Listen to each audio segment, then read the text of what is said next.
Buenos días.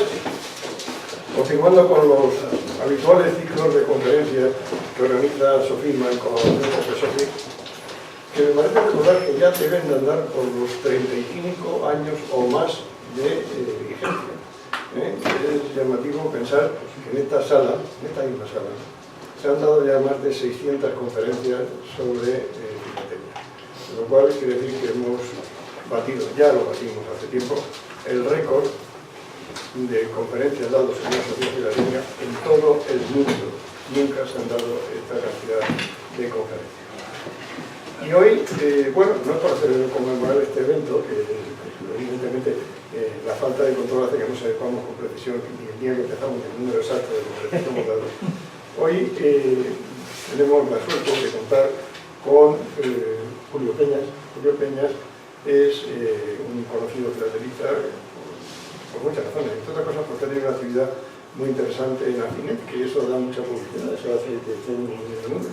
Pero él es mucho más que todo eso, es decir, es un coleccionista especializado en muchas cosas, por tanto es una ridiculez decirlo de especialidad, porque es, en el fondo, generalista en profundidad, yo lo llamaría.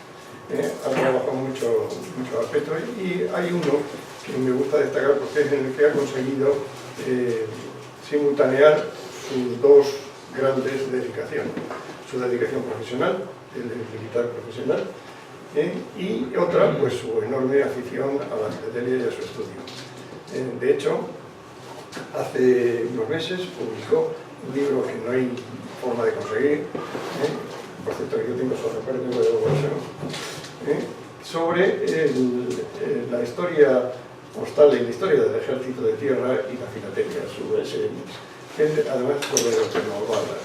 Yo, a los que tengan la oportunidad de conseguirlo, lo veo difícil, pero si hicimos a lo mejor en otra edición, lo van a disfrutar mucho por su amenidad y por su contenido tanto histórico como filatélico. Os diré que un afán de ese libro es mi mujer, que no es filatelista. Y sobre todo yo creo que lo más a destacar es su humanidad y para mí, pues, contarlo dentro de mis mejores amigos. Muchas gracias. Que es recíproco además, lo sabes. Bueno, pues nada, amigo, muchas gracias por venir y hoy vamos a hablar de que, oye, ha quedado en nuestra generación, hoy vengo a hablar de mi libro, ¿no? el famoso número en la televisión hace tantos años, ¿no? Y efectivamente, Correos, y además me consta, y quiero agradecerle públicamente a través de Sofisma y en la persona de José Manuel, cuando vieron qué personas podríamos hacer una obra conjunta, que Correos quería homenajear a las Fuerzas Armadas Españolas y con muy buen criterio no quiso hacer un libro único, sino que hizo un libro constituido por 3 libros, uno por cada uno de los ejércitos españoles, ¿no? Y José Manuel pues tuvo a bien recomendar mi persona y lo mismo en el libro de Armada con Marcelino, el capitán de navío Marcelino, y Correos lo evaluó y nos ofreció esta oportunidad, ¿no? Y una oportunidad única como coleccionista en el mundo de la filatelia, porque como ven ustedes, José Manuel no hizo 3 tebeos, hizo 3 libros, que ahora os voy a pasar un ejemplar, es el mío, es decir, no tengo otro, porque eso es real lo que ha dicho José Manuel. Hizo una tirada de 1000 ejemplares, sabéis que en filatelia hacemos a veces libros de 100 y se nos quedan 80 colgados para los restos, y se los ventiló en un mes. Es decir, es un libro agotadísimo, agotadísimo. ¿Por qué? Porque realmente hace, sabiendo la demanda que tiene el servicio postal filatélico, ¿no? Y un precio aceptable. Y un precio que los abonados pues realmente lo cubren con creces. Entonces, ¿cuál es el problema? Cuando luego, fuera del abono, pretendes obtenerlo. Ojalá lo consigáis si os gusta. Lo voy a pasar para que le ojeéis, veréis que es un libro, ya estoy orgullosísimo y agradecidísimo a Correos, porque el esfuerzo editorial es importante. Esta es la edición sin sellos. La edición con sellos no dura un día. Es decir, la edición con sellos, que eran 500, a mi autor me mandó uno. Y ese es el que está mega agotado. Y hay otro de 500, otra tira de 500 es sin los sellos. Que claro, como coleccionista coges el de los sellos. Y es un poco más barato. Puede que de ese quedar alguno. pero ya es casi la casualidad de que en una administración de correos te encontrarás una. Pues sabéis que ponen unas vitrinas y a veces venden ahí, más que si llamas a correo, porque hay realmente pocos. Entonces, bueno, ahí lo vais pasando. Y os voy a explicar un poquito cómo es el libro, Es que se fuera. de una forma muy rápida, No ¿verdad? está Sí, es el ordenador. Pero sobre todo de una forma visual, ¿no? Porque el libro en su día, aparte filatélica, se presentó en Portugalete, en la esquina del año pasado, fantástica, con un éxito de público, yo creo que el mundo de filatelia no, como con la esquina del 2010, no había hablado con una sala tan llena. Ese es el poder de correos. El poder de correos es que te hace 1000 libros y todo el mundillo filatélico lo sabe, y la presentación, eso fue tremendo, porque claro, va el alcalde de Portugalete, entonces ya... Y luego, además, hicimos una presentación militar que a mí personalmente me hizo una enorme satisfacción en el Centro Superior de Estudios de la Defensa, aquí en Madrid, en Castellana, en noviembre, a la que asistió el jefe de las Fuerzas Armadas y los generales jefes de los ejércitos. Pues igual, otra satisfacción realmente importante. Estos son los capítulos, porque a cada autor nos dieron la oportunidad de, sobre la base de que Correos quería que se pudiera analizar la historia de nuestros ejércitos a través de la filatelia, nos dio absoluta libertad para que cada autor pudiéramos establecerla como fuera nuestro criterio. Obviamente se les enviaron los borradores pertinentes, pero Marcelino creo que hemos coincidido y tal, a mí prácticamente temas de estilo, es decir, pues eso, ¿no? Temas de... si me fuese enviar las imágenes, prácticamente eso fue toda la... todo fueron facilidades y todo fue fantástico. Yo me orienté sobre, más que la presencia del ejército de tierra en sellos, que claro que hay y los veremos, pero que, bueno, nuestro país es peculiar, cuando llegue el momento lo veremos, sino orientado a los conflictos y a la historia postal, porque ese es mi fuerte. Es decir, yo llevo muchos años coleccionando y estudiando la historia postal, de algún conflicto más que de otro, pero ya estaba coleccionando un poquito todos, ¿no? Y además, pues es que este es un país, España es un país muy rápido en olvidar la historia. Y además no solo la conseguimos olvidar, sino que luego no nos importa reescribirla 40 veces. Pero fundamentalmente porque olvidamos. Como la hemos olvidado, podemos poner cualquier cosa. Entonces, hay guerras absolutamente olvidadas. Estos son los capítulos generales. Yo los voy a mostrar mejor que por el índice, pues con lo nuestro, con carticas. ¿Qué ocurre con las cartas de la historia del ejército español? Joder, pues que a veces coinciden cosas fantásticas, como que esto sea una carta dirigida a don José Palafox. Entonces dices, hombre, pues para hablar de la guerra de independencia, que te planten una carta de Palafox, dirigida a Palafox, pues no es un mal comienzo, ¿no? Aquí la tenemos ya mayor, cuando es capitán general de los ejércitos españoles. Primera guerra carlista y segunda guerra carlista. Ese sabéis que es uno de mis fuertes, yo como coleccionista de sellos, mi especialidad principal es la filatelia carlista. Aquí a la izquierda hay una carta de la primera guerra carlista dirigida a un suboficial del ejército liberal, de la primera guerra carlista. A la derecha se ve ahí la imagen, que se ve un poquito mejor en realidad, son piezas de mi colección. Es el batallón del Mío Cid, voluntarios de Castilla por Carlos Sedín. Son carlistas de Vizcaya, perdón, de Vizcaya, de Castilla, de Burgos en particular, para que combatieron toda la campaña en la zona de Vizcaya. Los vizcaínos, estos muchos son de Miranda, son de pueblos pequeños, y hubo una brigada completa de burgaleses. Las intervenciones en el extranjero. De esto voy a daros una conferencia, si me lo permitís, que es el mundo me encontrará un hueco. Porque ¿quién recuerda?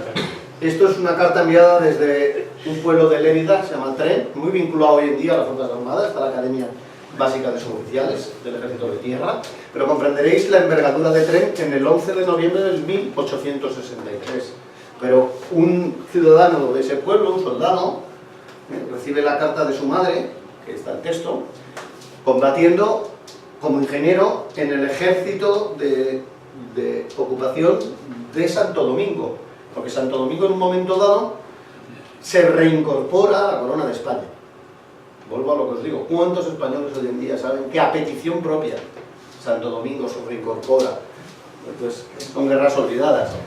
A mí la otra que me vuelve loco, esta carta es porque la tengo, la expedición a Indochina. Eso es la monda. O Conchinchina.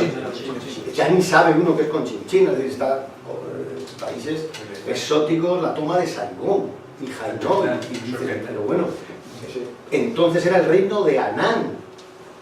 Dicen, y había 1000 españoles repartiendo toda y recibiéndola, porque campañas terribles. La marcha del ejército español, anglo-franco-español, al imperio mexicano, por algo tan moderno como que otro sermiti como Juárez decidió que no iba a pagar la deuda y 3 países se la fueron a recordar. En el repertorio de las abuelas del siglo pasado, para referirse a un sitio muy remoto, decían que estaba en la Conchinchina. Y es por esto. ¿Alguno se acuerda? Sí, yo en la conferencia, en alguna conferencia lo comentamos. Para mi abuelo también era la expresión de irse al quinto pino. Vete a la Conchinchina, Julito, me tienes loco. Pues a la Conchinchina. En mi casa mandar a Julito significaba que entre 6 y 7 abandonaban la sala porque yo soy de los más silenciosos del grupo. En mi casa hablar es de las cosas más horribles que te pueden condenar a no hablar. Y Julios había uno por familia, como mínimo. Bueno, pues las expediciones, las intervenciones en extranjeros son espectaculares. Además por lo olvidadas. Por lo olvidadas. Luego ocurre eso, que se confunden guerras con otras. Pues a ver, los generales a freír puñetas todas las calles. Ya, macho, pero que te estás cargando a Blake. Blake, hablaremos de él. El general de la Gran Independencia. Yo creí que era un mago, coño. Tony Blake. Y como este es un país un poquito curioso, las famosas guerras de Cuba y Filipinas, esas sí están en la idiosincrasia del pueblo español absolutamente. Hasta 3 en Cuba. Ya flojea la ciudad, que hubo 3. En Filipinas solo una, ¿no? Pero importante. A la izquierda un sobre precioso de ejército de operaciones de la isla de Cuba y a la derecha infinitamente más raras las cartas del ejército de Filipinas. Realmente sí España era consciente y quería sostener Cuba por las Antillas y Filipinas, sinceramente España en contacto con Filipinas era otra cosa. Pero bueno, pues se defendieron las dos con actos heroicos en el mundo militar mundial. Se estudia todavía como la máxima expresión de defensiva sin idea de retroceso a los héroes de Valer, excepto aquí. Los últimos de Filipinas son los héroes de Valer en la iglesia de ese pueblo pequeño. Menos aquí, es decir, yo como español, como militar, el centenario del 98, joder, o sea, que se hayan dedicado ellos en Cuba y en Filipinas, aquí no, pues es de traga. Es de traga. Estamos hablando de hechos mundiales, es decir, todas las milicias, además con Cervera, que ahora está por desgracia de moda, es igual. O sea, no hay un marino en el mundo que no tenga como un acto de máxima heroicidad en el mundo naval los hechos del almirante Cervera. Militarmente se podrá ver si era oportuno o no, pero lo que ocurre, el hecho heroico de ir al combate en las condiciones que fue la Armada Española, es un hecho de máximo heroísmo. Y pasó parecido lo de Valer. Me han dicho que aguante aquí y aquí estoy. No, pero es que la guerra acabó hace 300 días. Fijaros hoy, que algo de hace 3 días parece ya... No, 300 días. Ahí aguantando, ¿no? Pues, por desgracia, esto no está dirigido a Valer, pero lo mismo está por algún lado, alguna carta de ellos. Esto viene de una persona muy humilde por la forma de escritura de Valencia.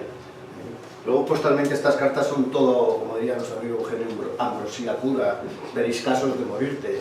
Una cartita dirigida a Palafox, me contará. Aún te viene algo y dice, pero hombre, no es de 1808. Digo, hombre, no, si quieres va a ser cuando le están zurrando dentro de...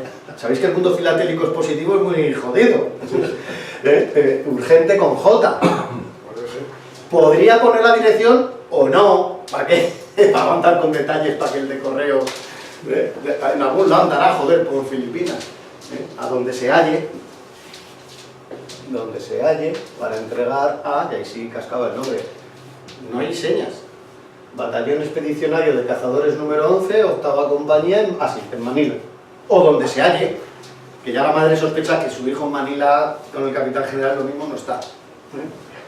Entonces son cartas brutales, fijaros el texto a veces. Ejército de Operaciones de las Guerras de África, que ya sumar, ya no distingues, desde 1893 a 1925 las campañas se suceden, postalmente no. Hay franquicias para la campaña de tal periodo del 9, pero en el 10 no, pero, bueno, una locura y un placer, ¿no?, de coleccionarlo. Pero las cartas puras militares tienen franquicia siempre, pero hay muchas unidades y muchas situaciones que no las tenían, entonces hay las con sello, sin sello, con sello y marca, sin marca. Animo también porque realmente es un mundo de coleccionismo maravilloso. Ejército de Operaciones, Regimiento y Memorial del Rey número 1. Yo he servido en ese regimiento todo el empleo capital. Y yo. ¿Quién? Y yo he hecho la familia. Pues hablaremos, Pepe, porque no se puesta el mejor regimiento que el número 1. El número 1. Ya te contaré la El Memorial del Rey. Es una carta pues, que es una de mis favoritas, ¿no? 22 del 9. Estas son cartas para distraerte. Ya veréis que luego dices, bueno, ¿y qué pasó? Y a veces tienes suerte y dices, coño, 10 días antes o 10 días después del barranco del Lobo. Joder, pues ya es lo que te faltaba. O sea, no hacía falta nada de eso para que una carta de historia militar, historia postal pura, pero ya encima suele pasar, porque concho, ¿cuándo realmente todavía tiene más necesidad militar de contar a la familia? Antes o sobre todo después de la... Sigo bien. Fijaros, hay tarjetas con eso. Sigo bien. No recibí tu carta. Sigo bien. ¿Para qué más? En la guerra civil hay muchísimas más todavía. Y las de verdad, cuando me dicen, ¿qué cartas coleccionas? Pues esas. Sobre todo esas. Sigo bien. O bendito sea. Otras ya sabéis que lleva 14 patrióticos puestos del derecho, del revés, y dices, hombre, coño, esto es guerra civil, pero como que entre el sigo bien y la serie de Cádiz con los sellos dar la vuelta, en fin, hay un espectro inmenso, ¿no? Guerra civil. Yo creo que ya va siendo hora, ¿no?, de que los españoles podamos hablar con naturalidad y los coleccionistas de sellos. Si ha habido un acontecimiento filatélico, en mi opinión, encomiable el año pasado, la exposición en Torremolinos de Guerra Civil, el cartel, las banderas, las mejores colecciones de España de Guerra Civil juntas, de ambos bandos. Pues claro, yo quisiera que no hubiera dos bandos ya, joder, ¿quién se plantea que había dos bandos en la guerra carlista? Ni Toguro ni mío. Nadie se representó, pero claro que la hubo, y murieron lo mismo más que en la guerra civil. Pero nadie se plantea como dos bandos en la guerra carlista. Pues llega un momento, es un hecho histórico, triste, pero dos bandos enfrentados. Bueno, pues aquí están los dos bandos enfrentados. Esto es un paquete del bando nacional, enviado, pues a eso, quizás, es que tiene un bisectado, será un montaje, esto es un paquetón, porque como contaba en alguna conferencia un compañero, y lo he leído, hay libros de la gente de la cómo hizo la campaña, y muchas de África, que esto decía, somos soldados, esto es una guerra semipensionista. Los militares nos ponen el fusil y las balas, y las familias son el paquete, la alimentación, porque alimenta a todos estos tíos. ¿Os imagináis alimentar a los de Filipinas o a los de Conchinchina? Pues ya veremos, ¿no? O que un día Santa Martínez no lo ha hecho ya. ¿Cómo alimentas a un tío en mitad del Pacífico, en barco? Viejo, si llegáramos a puerto, con lo que tuvieran en guarda. El paquete postal, estuviera todo lleno de comida, por ropa de abrigo. Al tío de Huelva que dice, ¿qué tal por Teruel? Joder, de trata. Porque además, creo que el invierno más frío del siglo XX se lo chaparon en el 37-38. Joder, qué suerte. La campaña contra el frío. Y se metieron ahí unas batallas en Teruel a menos 20 y pico. Joder. Sería para entrar en calor. Para entrar en calor, esto entraron en calor, pero bien, pero dices, joder, terrible. Y luego ya, para terminar esta parte de la presentación, ¿qué me contáis del Marqués? Es que esto, cuando lo vi, el soldado mandándole, él, estoy bien. Este tío no tenía ni por qué poner nada dentro. Seguramente sea él, que el chaval tuviera una buena mano y se dibuja ahí más bien con un paraguillas, un paraguas y el fusil. Y a Conchita Salcedo. Yo, va a ser más bien la novia que la madre, ¿no? Pero... Sí, porque lo escribe muy... Muy cuidado. Esa carta derecha Y muchos redondeces en el de Valencia. es, Eso lo veo muy erótico. es una carta del suelo. Tengo esa y no hay. Un corazoncito. Pero no tendrás más. Hay que joderse que no. Que la V de Valencia, Julio, es un corazón. Un corazón, Si sí, te es fijas, un corazón. O sea, que tiene que ser a la novia, bueno, debe ser a la madre. Sí, sí, ¿ves? No, esta carta no tiene desperdicio. Evidentemente están hiper sanitizadas, porque hay compañeros que hablaban ya no en guerra, sino en la posguerra, las cartas a la novia, esas se guardan, claro, son tú y varios más. Esas primero se guardan así, pero cuando nace tu primer hijo, ya anda solo, se sanitizan, pues estos cabrones van a abrir el cajón. Imaginaros pillar a vuestros padres haciendo un cuelgatú, ¿no? Joder, eso tiene que ser tela, ¿no? Y con papá y mamá, ¿no? Pero mejor tú, ¿no? Parar ya, joder, y no sé dónde meterme. El libro, este es el índice. Ah, y la guerra de Himno. Bueno, este es un adorno que me he pegado, ¿no? Es decir, yo he conocido la gente de Himno. Y esta es una guerra olvidada. No fue una guerra, incluso en el momento, ¿no? Fue una guerra que no convino. No solo los americanos tienen guerras que no convienen. No convino, no se ocultó, pero tampoco se le dio un bombo. Ahora están saliendo las cartas por ese principio no escrito de las cartas militares y de muchas no militares que salen en la tercera generación. Los padres la guardan en cartera y en el corazón porque son malos momentos, los hijos lo hacen por respeto, pero los nietos no tienen el más mínimo respeto. De esto lo mismo vale, ya freír puñetas, ¿no? Y al menos, sobre todo la primera generación, retiran esos textos donde hay tanto corazón. Estas cartas militares, cuando tienen texto, es la moda. Son un momento, a veces tienes la suerte que veréis ya de que se escriban cosas importantes, pero casi las que más te llegan al corazón son las que no dicen cosas importantes, no dicen cosas del corazón. Y de verdad que no he roto ninguna, pero creo que deberían. Postalmente son tremendas, porque a veces te explican imposibles, ¿cómo llegó esto? ¿No? Pero sí, el principio de no tocar las cartas, pero hay a veces esa cosa pude decir, esto es de estos dos señores, ¿no? Y es muy fuerte y no debería de correr. Ahora esta sí, esta está dirigida a mi hija. Estas son las misiones de paz. Yo he servido en Afganistán y en Líbano. Esta está enviada desde Afganistán. Ya realmente no hay franquicia, va franqueado. Y ya realmente las Fuerzas Armadas resuelven esto por internet, por Skype. Realmente esto es una carta que envía un coleccionista. Pero sigue teniendo la misma cuestión. Es decir, te tomas un tiempo y tu familia te responde. Lo que sí continúa, y lo he presenciado y en posiciones complejas, es el paquete. Es decir, la carta es ya excepcional y es más un asunto de los que coleccionamos ellos, y prestigio, y ya está. Pero lo que sí sigue perdurando, con la misma fuerza que en la antigüedad, aunque no haya una necesidad de pasar hambre, porque obviamente las fuerzas españolas y las de los países de OTAN no pasan hambre, es evidente que no. Pero recibes el queso y el chorizo de tu casa y te mola. Esto crea paquetes y se paraliza. Y en los barcos creo que es todavía más, ¿no? Es decir, los barcos tienen el mérito de que se lo mandan al puerto de donde vaya a parar el barco. Es decir, no sé cómo lo harán, algún día me lo tiene que explicar Marcelino, porque a veces no está ya ni escrito, pero un poco menos que van a un puerto y ahí aparecen los paquetones. Y ahí se para la actividad. En el momento, si están pegándote 4 tiros, no paras, obviamente, pero normalmente no ocurre. ¿Cómo explicar el libro? Todos los capítulos tienen 4 apartados. Un desarrollo histórico, en el cual es un resumen. De hecho, el libro al final, tengo que ver por si algún detalle de lo que vamos a hablar se me pasa un poquito la parte histórica, porque no es lo mismo hoy que cuando lo escribí hace 2 años, detalles de fecha. Luego hago un detalle del ejército de la guerra de independencia, porque no es lo mismo. Los desarrollos, claro, que está muy fundamentado como eran esos ejércitos. El punto 3, que era la parte, no voy a decir fuerte mía, porque obviamente la parte, al ser militar, me encantan las 4, ¿no? Pero el correo militar y de los militares. Lo que es la diferencia, una cosa es el correo oficial, pensad que es muy importante en la antigüedad, no hay internet, no hay televisión, no hay teléfono, no hay transmisiones casi ni de ningún tipo,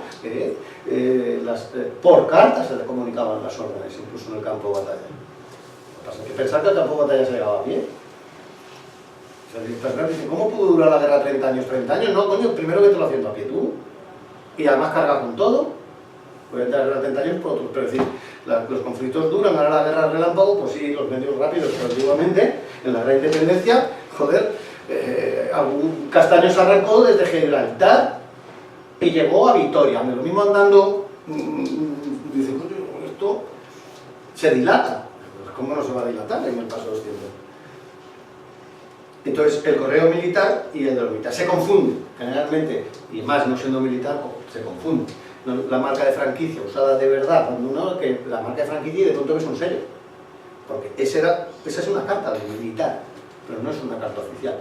Luego muchas veces se confunde porque esto es España, amigo. O sea, tú tienes franquicia, mandas la carta a la Conchita, pues claro que va muchas veces con la marca de franquicia, pero otras veces no.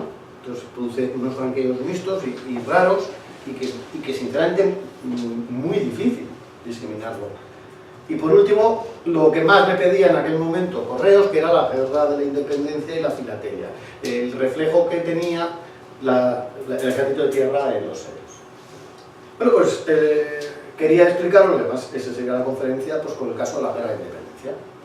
Y en otras ocasiones, como ahora no estoy precisamente muy escribiendo mucho, pues a ver, en próximos ejercicios daría algún otro capítulo que fuera de posible interés.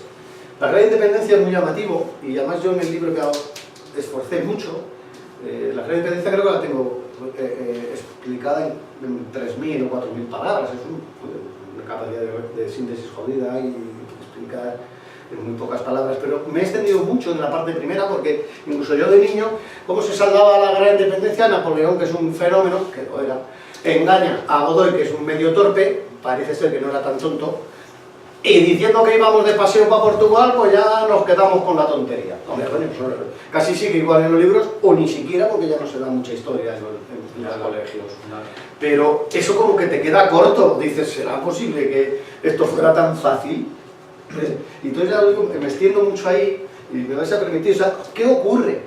El libro empieza diciendo que había un problema entre Fernando VII y Godoy, que es difícil entender hoy en día. Pero es que entonces, después de la Guerra de las Naranjas, en el 4, en Portugal, que Godoy la gana, Carlos IV, ese sí que no debía ser muy listo. Fernando VII se le tiene por tonto y de tonto no tenía un perro. Pero Carlos IV debía ser el rey que tenía un momento entre la modernidad, o sea, también hay que ponerse en la época. Donde no nos había, desde los hititas, no, soy el rey, esto debe ser todo mío. Haces una prueba y dices, va a ser que sí, porque he decidido coger a este, le corto la cabeza y he podido. Y ahí se rompe con la Revolución Francesa este tema, y a este le pilla en medio. Y además de no ser muy listo y muy tal, pues se ve, creo, completamente desbordado por un cambio del que todavía me gustaría saber a mí cuántas naciones han absorbido este asunto, ¿no? de la modernidad de la Revolución Francesa, ¿no? Entonces, nombra a Godoy príncipe de la paz, con título de Alteza Serenísima. Hoy en día parece una parida. Soy excelentísimo señor. Pero entonces, no, macho, príncipe de la paz. Y Fernando VII dice, joder, yo soy príncipe heredero. Pero macho, la normal de mi padre, de una de estas agarra un rebote, me da la sensación que cuando se va de juergas, joder, se va a tomar una caña antes con Godoy que conmigo, a ver si en una juerga de amigotes, en esta me lo deja de heredero, porque ya somos príncipes los dos. Y entonces Fernando VII y sus asesores, que también cuidado, dice, hostia, esto, ¿dónde me contrato yo un seguro de vida? Y entonces el tío urge el casarse a escondidas de Carlos IV, y ni te cuento de Godoy, con una princesa francesa, con la que diga Napoleón. Pero tú no tendrás por ahí una prima casadera, que debió de ser más o menos la conversación, que yo te la trato como a una reina, y nunca mejor dicho, y ya está. Fernando VII lo detecta. Veamos la jugada de los espías y de las estas. Oye tú, que este se quiere casar con una princesa nada menos una prima o hermana de Napoleón. Eso es la monta. Eso ya, vete tú, olvídate de cualquier historia. Y entonces Fernando Godoy no aspira a quitar a Fernando VII. Lo que aspira es hacerse con un reino. Él observa que Napoleón, cuando la cosita no va bien, no le cuesta ni lo más mínimo trincar, como había hecho en un país italiano, se llamaba Etruria, y a ventilarlos.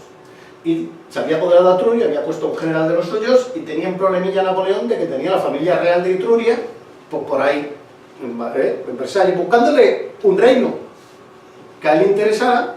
Y entonces este dice, esto de Portugal nos viene, pero de perlas. Total.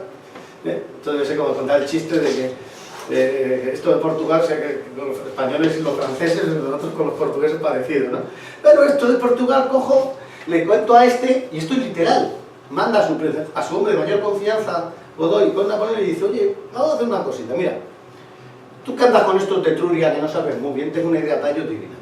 Cogemos Portugal, y la parte de arriba se la podemos dar al de Etruria. Me quito un problema, porque Italia era donde estaba una de las zonas de la Bacalada, y ahí estaban de verdad calentándose los ejércitos europeos por toda la zona céntrica y el norte de Italia. Y la parte del sur de Portugal, que no era es lo que le ofrece Napoleón, no es la primera propuesta, la primera propuesta de Godoy se da el resto. La mitad para los de Etruria y la mitad del sur para mí. El Fernando VII se queda tranquilo y yo trinco mi reino. Y soy príncipe. La vida trianon. ¿Sí? Media Portugal fuera de Fernando VII, pues de Godoy, lo mismo, el mapa de España de hoy no sería aquello. Y entonces dice que sí, pero que mejor que media y media, mejor la jugada de Napoleón, la parte norte de Portugal para los de Etruria, la parte sur para ti, para Godoy, y la del medio ya veremos. Y cuando a lo largo de la historia veréis, ya veremos. Pues venga. ¿Cuándo lanzó los ejércitos para Portugal? Pues tú mismo. Y no solo eso, Godoy manda 3 ejércitos españoles para irse pillando la mitad del sur. Fijaros que de lo que hablábamos del libro de los niños cuando yo estudiaba, de que llegó Napoleón, joder, es bastante más complicado. Disputas familiares que finalizan con la abdicación. En todo esto, resulta que Godoy, cuando descubre y le cuenta a Fernando VII, a Carlos IV, las ideas de Fernando VII de casarse, obviamente le oculta las suyas, los dos estaban maniobrando así. La que prospera es la de Godoy, pero Fernando VII estaba planteándose, para evitar a Godoy, casarse con la hermana de Napoleón. Godoy se da cuenta, se lo cuenta a Carlos IV, los dos van al cuarto de Fernando VII a pillarle los papeles y demostrar que era verdad. Carlos IV se da una excepción del carajo y mete en prisión a un juicio a todos los asesores de Fernando VII, y a este lo dejan cuartos. Termina ese juicio y los medio absuelven, pues están hablando de todos grandes de España, claro. La otra mitad, la mitad con Godoy y la otra mitad con Fernando VII. Los absuelven, y cuando estaban estos veraneando en Aranjuez, los absueltos de la camarilla de Fernando VII dan un golpe de estado, disfrazados la guardia de Cops, detienen a Godoy y convencen a Carlos IV de que abdique. Claro, joder, la línea de que los portugueses y los franceses nos engañaron y entraron para acá. Y entonces Napoleón, que está moviendo todos los hilos, les va convenciendo por separado de que se vayan a reunir con él. Pero esto es como lo del encuentro galáctico con Obama. ¿Quién no quería reunirse con Napoleón? Pues los va llevando hasta que por fin, por ejemplo, Fernando VII de Madrid lo saca diciendo que se va a reunir con ellos en Burgos. ¿Cómo no va a ir un rey español a Burgos viniendo Napoleón? Pero luego efectivamente la provincia dice que está Burgos muy lejos, en Vitoria, y luego en Francia, y de Francia, joder, un poco menos que los encarceló, pero sin encarcelar. Los metió en un palacio puta madre y dijeron, ¡ay, mala leche! Y allí es donde ya les contó, sobre todo a Fernando VII, que es el que tiró por ser el más joven, y por lo consiguió llevar a una supuesta reunión en la que sí le cuentas lo que os he ido adelantando, se niega, Fernando VII, y dice, que te niegas, no te preocupes, ya viene de camino tu padre. A los 2 días de negarse Fernando VII, entra el 5 de mayo Carlos IV. Ya había previsto el Napoleón, calcular quién era Napoleón, que esto podía ocurrirle, porque para que llegaran a caballito desde Madrid, el Carlos IV, fijaros la de días. Cuando Fernando VII dice que eso es un deshonor, lo que le estaba planteando y que no puede ser, a los 3 días entra Carlos IV más cabreado que un mono. 5 de mayo. Ya ha pasado lo de Madrid. De hecho, lo de Madrid pasa cuando se va la prima de este. Carlos IV se va para Madrid y cuando ya se van la prima segunda dice, oye, que aquí se ha ido todo el mundo. Y ocurre el 2 de mayo. Este llega el 5, súper cabreado, porque se va entrando el camino de los tejemanejes de Fernando VII, y tal que llega, el hijo intenta tal, lo manda a paseo, poco menos que le pide una pluma a Napoleón, y le firma, tal que llega, la abdicación a Napoleón. Carlos IV ya había abdicado a Fernando VII en Aranjuez, pero joder, te está llegando el padre, abdica a Napoleón y ahora le dice a Fernando VII, ahora aguantarlo tú. Y a la mañana siguiente Fernando VII hace acuerdo con Napoleón y ya vemos la guerra que nos encontramos.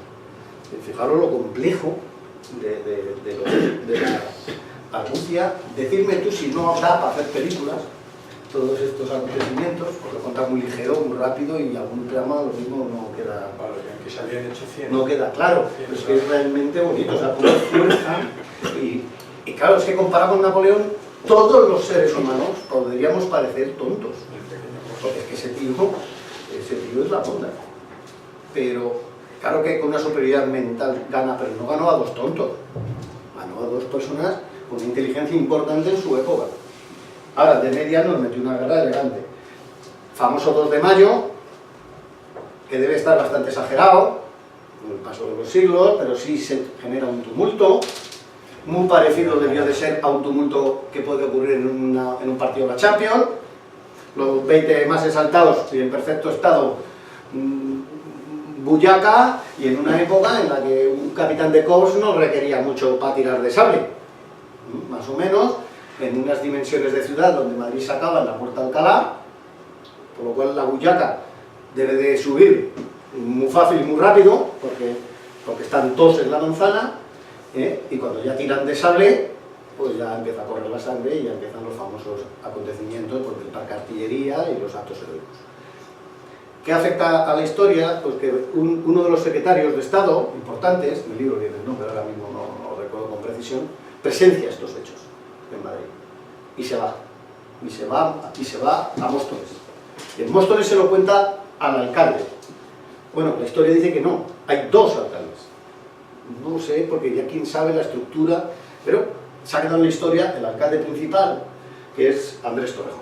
Es un hombre ya de historia pura, de la historia de España, en el cual declara la guerra al francés con un documento que le escribe el secretario de Estado, y dices, joder, el alcalde de Móstoles, coño, qué preclaro. O sea, que del tirón, lo que no se había enterado el Carlos IV se ha enterado Andrés Torrejón. Pensar que en esa época un alcalde de Torrejón que escribiera podría ser un detalle de adorno que no hacerle ni falta. Innecesario. Completamente innecesario. Este le redacta el mítico Bando de Independencia, que no hay español que se haya leído. En el libro está, busqué y recomendé a Correos que le encontrara el Bando de la Independencia y está transcrita la imagen y es realmente digno de leerse, además de cómo escribían los antiguos. Pero la parte postal guapa es que cómo sale el bando de Malvat, coño, cómo va a salir por el correo, hace un correo extraordinario, lo larga por la carrera, la única que ve que puede más o menos sacar, evitando a toda la francesada, y es la carrera de Andalucía, y por el tramo de Extremadura. De hecho, llega primero a Badajoz y después llega a Sevilla, donde ya las juntas, los que las reciben, son las personas que más o menos, y fijaros qué cartas, no imaginaros que pareciera en el archivo de Sevilla, la transcripción original del bando enviada ese día, hay copias, me da la sensación. Asturias estaba celebrando una junta, porque tocaba, y llega toda esta movida y llega, porque llegando por Badajoz, termina, pero claro, pensad que no es una mañana, va llegando a las distintas juntas y la primera que estaba era la de Asturias. Y la de Asturias se levanta, además, lo plantean, pero ojo que aquí se costaban las vidas, y se plantea y la de Asturias se levanta, nada más. Se considera que deja de obedecer al capitán general. En el libro explico cómo la estructura del mundo antiguo, esto se enviaba por el correo, lo tenía que recibir había una combinación entre el diputado, gobernador, diputado de tal, que era político, el capitán general, distintos órganos, y en función de que se publicaban los bandos, tú podías parar o lanzar un golpe de estado simplemente tramitando los bandos y decidiendo si los cuelgas o no. Pero cuidado que si los cuelgas, a lo mejor el que va colgado eres tú. Pero lo que ocurrió en la Gran Independencia es que el que no lo colgó, lo colgaron. Entonces ahí, joder, se dio una junta y dice que me están colgando antes los asturianos que la compañía francesa, pero tranquilo que me van a colgar, ¿eh? Uno de los dos me va a colgar. Y las capitanías y los gobiernos civiles lo tuvieron que resolver en una semana, que para entonces era como hoy un rato, porque pensar lo que hablamos de los tiempos de 1808. Asturias decide levantarse, y le sigue Galicia, que es la que va a marcar el ejemplo. Va a constituir incluso la jerga, se va a aceptar.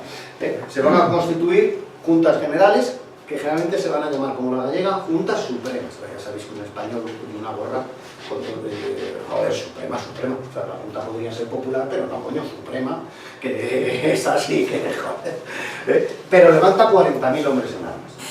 Se los da un general muy importante en la época, es el Charles Blake, parece extranjero, pero no lo es, también curioso, siglo XIX, es muy frecuente, sobre todo en Andalucía, nombres ingleses. Porque las buenas familias de Extremadura, sobre todo de Andalucía, menor medida de Extremadura, y también de Galicia, por esas relaciones muy potentes que había en el correo marítimo, emparentaban con buenas familias inglesas. Ese era el único que aguantaba el pulso a Napoleón. Parece trivial, pero no lo es. Parece mentira, es decir, España no se sienta anglófona en exceso, pero en el 19 las buenas familias, muchas buenas familias entroncaban con ingleses, y si en cambio te ibas a Cataluña o a Aragón, entroncaban con buenas familias francesas, llamativo. Porque hoy en día esto está mega olvidado. Resistieron al francés gallegos, asturianos, tal, se rindieron con más facilidad, bueno, está Gerona y tal, pero eran más cercanos, eran más francófonos, la zona catalana e incluso el País Vasco, en aquella entonces Aragón. Hubo una guerra terrible en las tres provincias, pero ese acercamiento, porque esas clases burguesas antes influían enormemente, y no digo ya nobleza pura, que cuando querían evitar seguir entroncando con los mismos primos de aquí, ya al menos casaban con los primos exóticos, joder, que eran de Marsella, pero entroncaban de esas formas. Valladolid, Extremadura, Sevilla, Granada y Valencia, lo que os he contado. Los capitanes generales dudan, pero no hubo ningún problema, dejaron de dudar a toda hostia, porque en Valladolid ahorcaron a uno, en Extremadura no sé si se lo a Pedras, oye, ya llegaron todos los de Vejero, joder, ya era hora que vinierais, estáis aquí tardando, nos levantamos ante el francés ahora mismo. El de Zaragoza es un caso paradigmático, el tío llegó incluso a despedirse de la turba, buenos días y hasta mañana. Y se largó de camino, dijo, esto yo creo que hay un tío que se llama José Palafox que os lo explica en un momento. Ya salió el Palafox, ¿y cómo se explica la gran dependencia en Andalucía, en Zaragoza? Mi madre y 11 hermanos en Zaragoza. Pues Palafox era un maño puro de lo que pronuncia Zaragoza con 5 acentos. Como debe ser. Zaragoza, viene un tío aquí, ¿de qué? Y Palafox. Otro, por ejemplo, para decir esto, dijo, los militares, por favor, militares usarlos en provincias flojas, esto yo con los baturros estos, me paro a este tío yo 3 meses aquí, me salgo a Pedras, cuando analizas el combate, claro, Napoleón no entendía nada, Napoleón vino aquí pensando que en un rato, y en olor de multitud, porque él nunca entendió esta guerra, dijo, si son los tíos peor gobernados de Europa, no hemos cambiado mucho. Estos tíos lo menos que pueden hacer es llevarme en hombros. Les voy a poner a mi hermano. Malo será que no favorezca a mi hermano permanentemente. En Dinamarca puso un general. Y todavía los reyes de allí son hijos del francés que les dejó Napoleón. Con su hijo, con su hermano aquí, hostia. Pero somos unos cracks. El único rey que hemos tenido abstemio es Pepe Botella, macho. Y mira que hemos tenido tíos que han degustado caldo acojonante. Es decir, es de traca. Napoleón está en la tumba aún diciendo, pero no me lo explico yo esto. ¿Qué me falló? No, los asesores. Ahí parece ser que fueron los asesores. ¿Quién ha fallado aquí? O sea, si esto tiene que haber sido con la gorra, ya vi un tío en Zaragoza que hasta las señoras con facas como guadañas, degollándome tíos. Pero esto... Bueno, pues una práctica. ¿Cuál es el problemilla de la guerra de independencia? Que a lo mejor de los ejércitos franceses haya 3.000 cartas españolas. Yo ya en algún lado del libro hablaba de cientos, joder, me he quedado corto de narices. Hay por lo menos 10 personas con colecciones de 8 cuadros. Cada uno de esos tiene 200. Y es España. ¿Os imagináis cuántas marcas de ejércitos franceses hay en Francia? ¿Y qué cartas? ¿Y qué marcas? Ni el ejército español de hoy tiene una organización postal como la tenía ya Napoleón. Del ejército español lo mismo hay 10. Yo tengo 8, pero no son militares, son militares pero no tienen las marcas de tal. Fernández Sesta, que era el tío que más ha coleccionado esto, en una época en que solo lo coleccionaba él, y con potencia, y convencido de que esa era su colección, su parte de la independencia tiene 30 piezas, muchas repetidas, es decir, si había 4 del archivo, tiene las 4, ahora han salido al mercado, y él para poder completar mete montones de documentos, un montón de cosas, pero cartas 30. Con marcas militares tiene Sesta 6, y yo 0, lo que es hacer guerra de independencia. Este es el marqués de Monsalud, capitán general de los ejércitos nacionales en Almendralejo. Es un hombre olvidado, en la época no. En la época era el hombre que dirigió los ejércitos nacionales en Extremadura, y con mucho éxito. Y además, un hombre excepcional, cuando lo ves en la Wikipedia, no porque yo lo supiera. Un hombre excepcional. La carta es preciosa. Tengo 2 dirigidas a Monsalud, una es de la colección Sesta y esta la adquirí por mi cuenta, por el hecho militar. Ahora vas y la abres. La carta está enviada porque hay una persona que le felicita al marqués de Monsalud, que además de ser el factotum en Extremadura durante 50 años, llegó a ser senador del reino por Extremadura, obviamente. Entonces hay un tío que le felicita: gracias, don Marqués, por la carta tan cariñosa que me envías por mi nuevo cargo. ¿Quién es este pájaro? Ramón María Narváez. ¿Y qué cargo era el que le está felicitando? Su primer gobierno. Es decir, acababa de ser nombrado presidente del gobierno Narváez, que lo fue intermitentemente durante 28 años. Pues esto es lo que tienen estas cartas. De pronto la mira y dice: joder, es que esto va mejorando por momentos, macho. Dice: era Narváez, que le den por culo al marqués de Monsalud. Ramón Narváez. Narváez. Se lo escribió un artista, porque mirad la letra. Y con otra pluma llegó el figurón y dijo: aquí estamos felicitando a los 60 grandes de España. Querido... Pues, ¿cómo se llamara esto? Luego factotum y cartas que dan una maravilla cuando las logras pillar, ¿no? ¿Esto qué ha ocurrido? Bueno, pues que veis que no es una... son guerras totalmente anormales. Ahora se estudia un montón, el mando de ciberdefensa, que es donde yo sirvo, se está hablando de la Fuerza Armada. En el mundo del siglo XXI se habla de las guerras híbridas y de las guerras, de una forma muy importante, de la guerra cibernética, aprovechando los medios modernos, la guerra híbrida, donde la tecnología iguala a quienes no son iguales. Es decir, que una nación de 15ª regional, como puede ser Afganistán o Yemen del Norte o Siria, la tecnología le equipara a las fuerzas de la OTAN. Porque puedes en un momento dado, de una forma relativamente sencilla, porque matemáticos y telecos también los hay en Yemen, pues en un momento dado te hago un silencio en tus medios informáticos y se iguala bastante la jugada. Ya no es lo mismo, ya se iguala lo que son, lo llaman las guerras híbridas.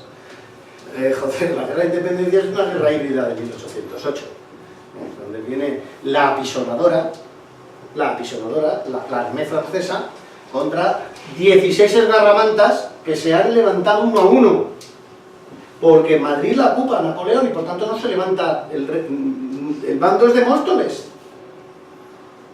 Napoleón, cuando le dijeran a un mes, dice: se ha levantado el alcalde de Móstoles. Dice: malo tiene que ser que el Barça no se mentile al Móstoles. Oye, pues sabéis todos que en el fútbol a veces se te organiza una de estas. Pero es que Blake, hombre, Blake, coño, ahora sabemos que era un crack, pero en la época, coño, Napoleón mira y dice: Blake, ya hay un inglés, no, este es un general de brigada que tienen en Galicia y que es intelectual. Dice: joder, estoy preocupadísimo, Dupont, tío, tira para allá con un cuerpo ejército francés Pensar, no había... Llevaban 4 o 5 años de guerra en Europa y ningún cuerpo de ejército francés había sido vencido. ¡Ninguno! Ni siquiera lo de, bueno, está más hecho un 1-0, pero tranqui que en el partido de vuelta, como soy el Bayern, te meto 5. Que no, que este iban a los partidos de ida, ya le clavaban 0-5 y 600 kilómetros más adelante, en el de vuelta, le clavaba otro 5-0. Y se zampaba Austria, se zampaba a todos los países nórdicos, se zampaba... Estos tíos, Napoleón iba así. Iba esto, y aquí se le levanta el alcalde de Móstoles, un tío en... Bueno, creo que hay algún pueblo todavía en la provincia de Madrid que está todavía en guerra. Patones. Está todavía en guerra, pero a veces todavía no he visto yo. Es que hay dos. Es que no has firmado con Patones. El de arriba y el de abajo. Patones se levantaría El de arriba no se enteró. y tal. El de arriba. El de arriba no se enteró. Sí, Hubo docenas de levantamientos que ni el embajador de Francia ni su padre, y cada uno de estos, el que podía, hacía un ejército con lo que tuviera por allí. Y juntaban 20.000 tíos, 30.000 tíos, a veces armados, a veces sin armar. Eso sí, algo que no contó, con un mosqueo del 15. Parece que un español de 1808 no era como un español de ahora. Un español de 1808 con un mosqueo del 15, eso era una furia incontrolable, que eso se ponía ahí y, joder, no lo aguantaban ni en su casa. Entonces, cuidadito con lo que se le organizó a este. Este plantó aquí 5 cuerpos de ejército. Eso no lo había usado ni para Asturias. Pero además trajo generales de primer orden. No trajo a sus 8 generales de lujo, pero no trajo aquí a generales de segunda orden. Sí traía unidades de media alta del ejército francés. Se trajo a Dupont, a Junot, a Moncey, y porque de verdad tenía una intención, Napoleón era un ser superdotado, probablemente, a ver si lo mismo fue una desgracia que este tío no ganara, porque viendo el panorama, pero lo mismo que no ganará todas, que lo mismo nos habíamos ahorrado 2 guerras mundiales, con un tío como este. El cuarto y quinto ejército, fijaros, tanto como prácticamente lo que había lanzado para el resto de España, más 2 divisiones de caballería, eso sí que era la élite del ejército del siglo XIX, estaba ocupando Cataluña, con una intención manifiesta, que se expondría. La pacificación francesa, que era lo que él no quería, claro, no va a consistir, tiene que ocupar todas las capitales de provincia. Él pretendía, lo que se hacía en el siglo XIX, era ganar una gran batalla. Forzar a los dos bandos a presentar sus grandes ejércitos en un claro campo de batalla. Y entonces hacer batallas decisivas. Tener en cuenta que hay que dar de comer a estos. Si tú no estás con los hombres cultivando y cosechando, al año que viene haya hambruna en tu país, ganes o no ganes la guerra. Claro. Y además hay que seguir dando de comer a los 230.000 tíos que te han llevado de sus casas. Esto hay que ganarlo como los combates de boxeo. Puedo ganarte de un furriagazo, que si es el segundo, joder, porque 14 asaltos metiéndonos viajes aquí, esto es una absoluta sangría. Entonces Napoleón, que era muy superior militarmente, pretendía siempre una batalla decisiva. Las ganaba todas, por tanto, voy a una batalla decisiva. Aquí se encuentra, joder, 16 ejércitos de 30.000 tíos. Hoy parecen muchos tíos, pero 30.000 tíos sueltos por toda Andalucía, no los ves. ¿Dónde coño anda este? Esto es muy tosco, pero es muy fácil para que lo podáis entender. Lo malo de los libros de historia es que lo quieren explicar con mucho detalle y se pierde.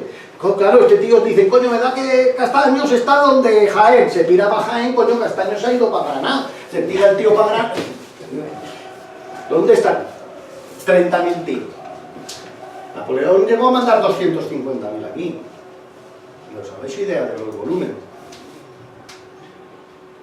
No va a dársele esa única batalla. Y recordar que nos vamos a pie. Obviamente Napoleón, como en todos lados, batalla que lo ceden, batalla que gana. Pero vamos, rápido, pim, pim. Hay batallas en las que no llegan ni a parar. Al ejército de Castilla, joder, que se le enfrenta entero y medio bien mandado, se lo ventila con la caballería.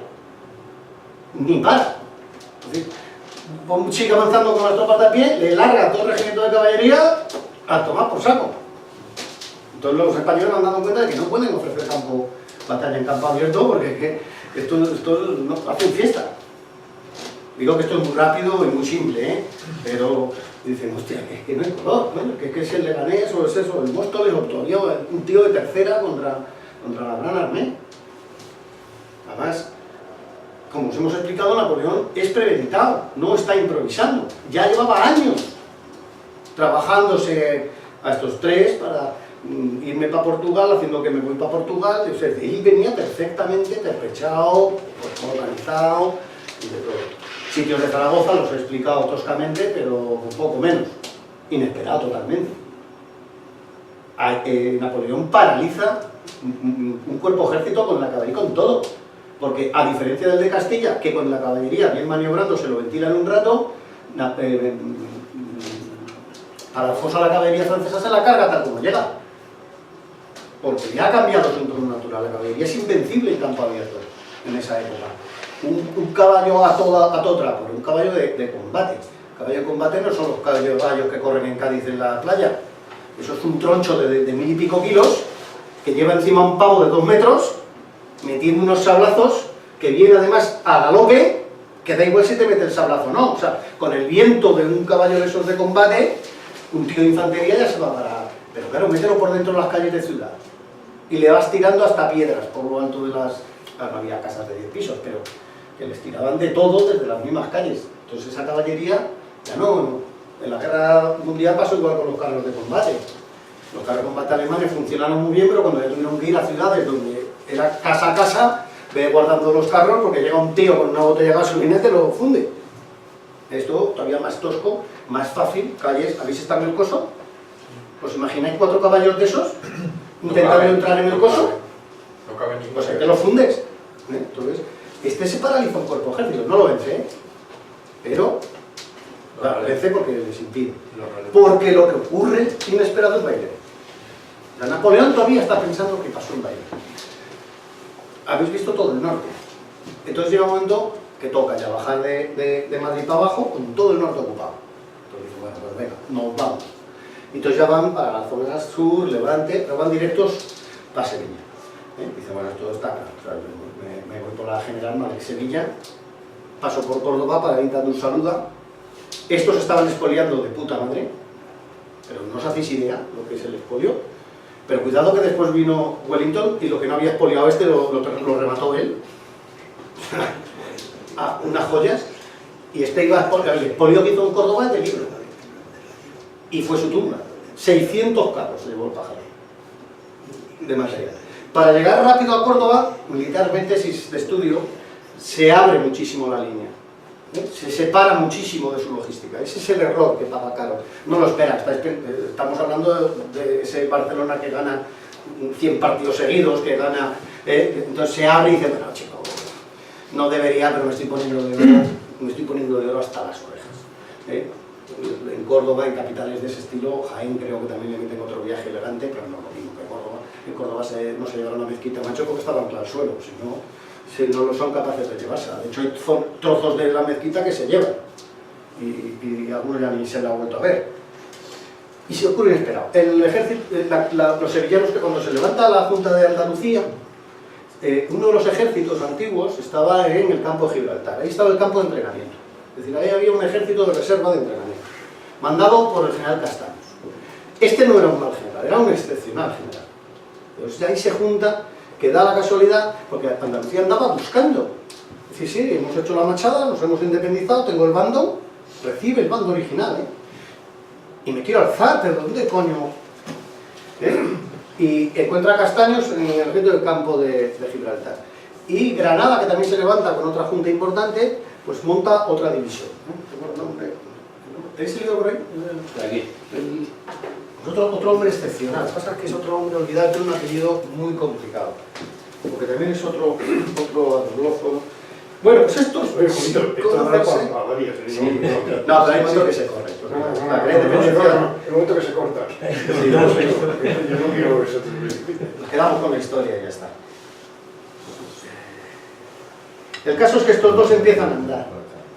Para haceros la idea, estos empiezan a andar, se juntan, resuelven entre ellos quién actúa, bueno, ya lo cuento, que resuelve, el capitán general es Castaños, y hace un planteamiento de batalla excepcional. Y gana la batalla de Bailén. Es el primer cuerpo de ejército francés que no solo es derrotado, sino que es capturado, se entrega, o sea, lo nunca visto.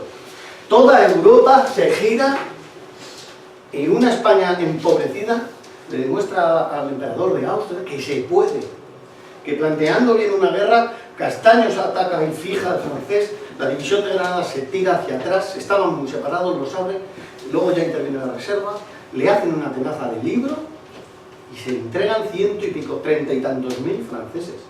No sabían qué hacer con ellos.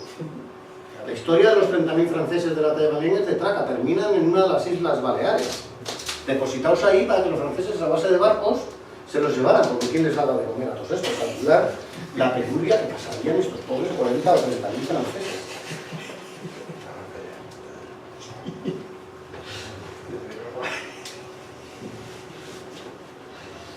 Bueno, en estas, Napoleón, que ni se pensaba de esta jugada,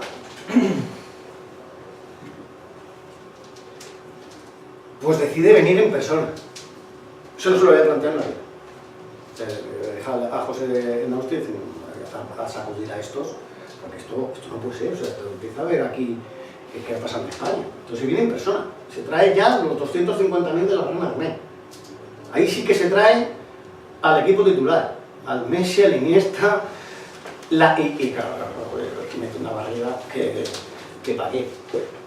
Lo único es que no consigue la batalla que está buscando, que le resuelva la guerra. Los ejércitos españoles huyen en desbandada, el inglés hasta coge el mar.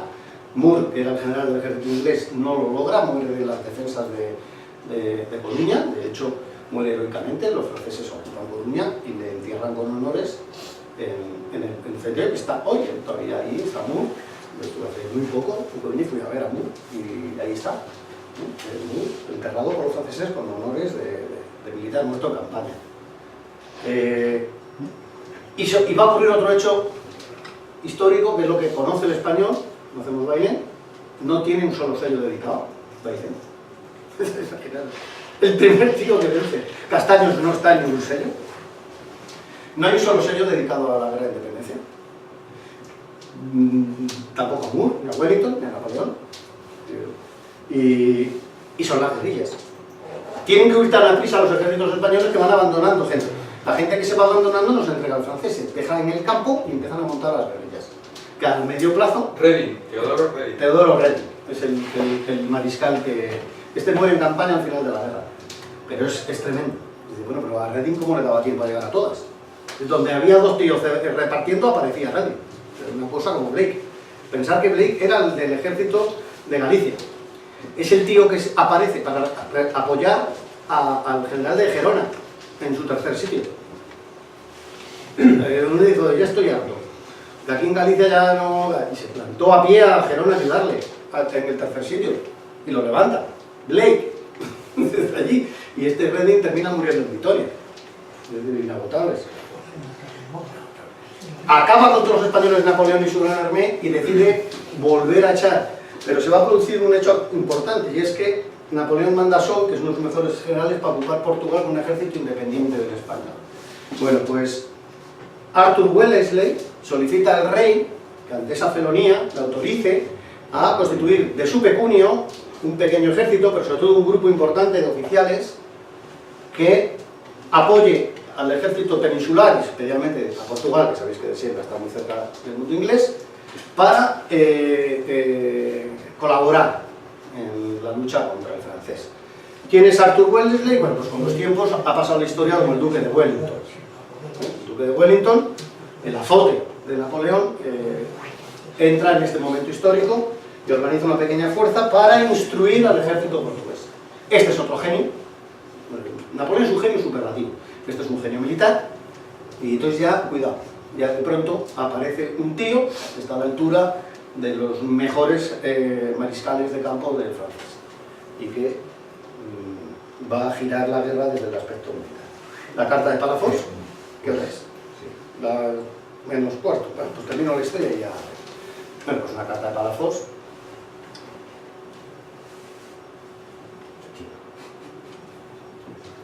la campaña de Rusia. Es decir, a Napoleón, pues evidentemente le pasa el exceso. Es decir, ya Bailén completamente olvidada, no vuelve a perder.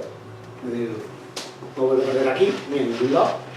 Y en general, pues ya lo mismo, se va, abre completamente tal y se encuentra una campaña desastrosa y empieza a retirar fuerzas de España. Pero es que no quita un tío o dos. El primer año quita 30.000, el segundo año quita 100.000.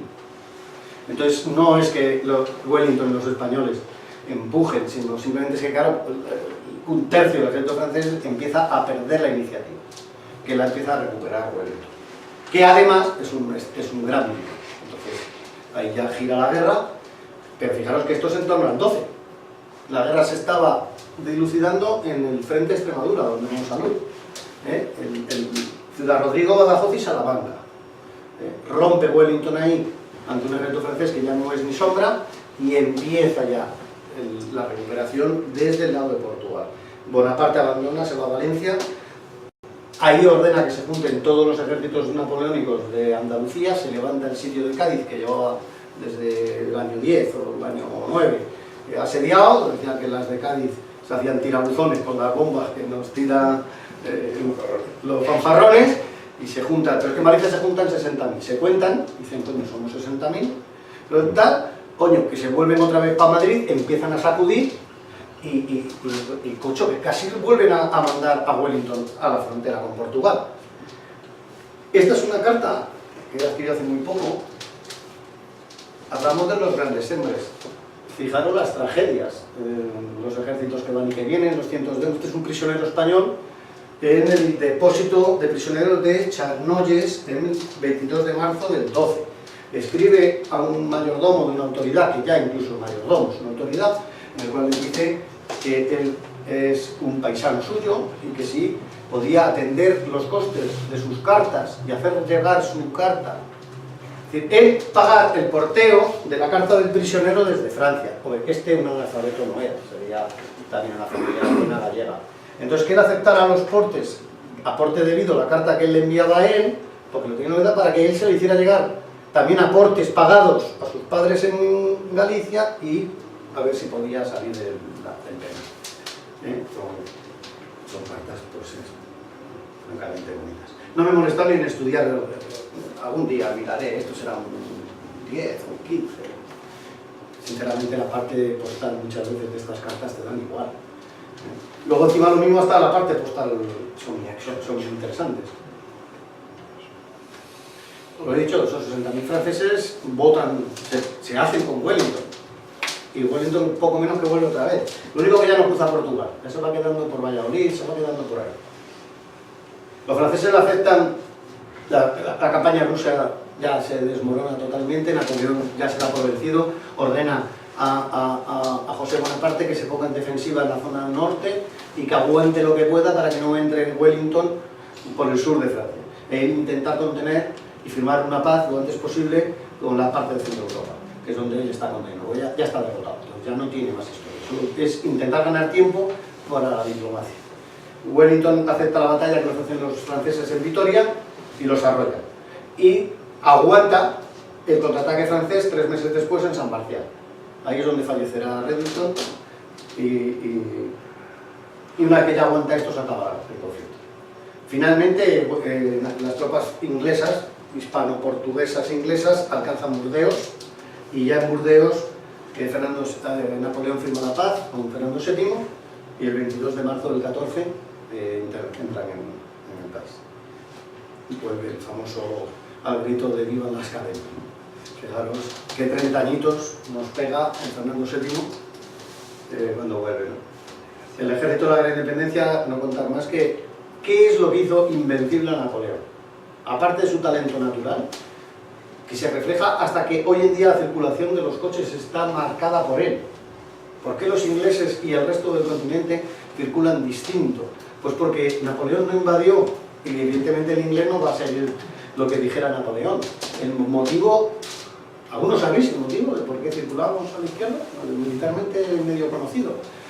El ejército francés ya era tan bestial, hay películas, que el grado de violencia interno del ejército francés y de chulería era tan excesivo que Napoleón y sus supergenerales estaban hartos de los duelos, pero de los duelos entre ellos, y de los duelos y tal. Y debió de haber ya un caso extremo en que se cruzaron dos unidades. Si tú vas al paso natural, que es el inglés, el paso natural tú vas así. Y si tú vas a caballo, tú coges el sable y directamente lo giras así, se pincha con la mano girada, si no te la partes. Pensarás el caballo girada, entonces tú estocas, paras, te has cargado el tío de enfrente y ni se ha enterado, ni él ni el tercero. Bueno, pues debió de haber una de estas ya tremenda entre dos compañías. ¿Qué pasó? El capitán de una compañía, ¡pum! ¡pum! Pues ya sabía la gota que con el paso y dijo Napoleón, se acabó. A partir de ahora el orden de marcha del ejército francés será girado. De forma que si un diestro saca el arma, cuando el otro viene por aquí, ya solo puede pinchar así. Porque para pinchar, tiene que pinchar así. Ya no es lo mismo. Bueno, pues hasta hoy, con los coches. Porque lo natural es que un conductor quede orillado a la acera. Y tú salgas por la acera, coño, no salgas para que venga un 63 y te lleve puesto como fecharra. Fijaros lo que llega a influir Napoleón. En toda la Sabía que antes se circulaba por la derecha, pero eso está demostrado. Pero además de su talento, que no es hablar de un general excepcional, sino su nombre excepcional, el pequeño corso. que es el concepto de la Revolución Francesa. Un soldado del austriaco estaba luchando y perdiendo la vida por su rey, y aún así eran heroicos. Pero es que la Gran Armée estaba luchando por él, por Francia, porque soy ciudadano. Esto no es del rey, esto es mío. Bien aleccionado por Napoleón, que además Napoleón creía firmemente en eso, del mundo ciudadano, pero decía que como Carlos IV se iba a buscar de que había cambiado el mundo. Napoleón era invencible porque su ejército luchaba por él, y sobre todo su gran armée, su primera fuerza era gente absolutamente ciega en la creencia de que estaba luchando por su patria, por su gente. No eran el ejército de un marqués, no eran el ejército de un obispo, no eran el ejército de un rey, como era el ejército medieval.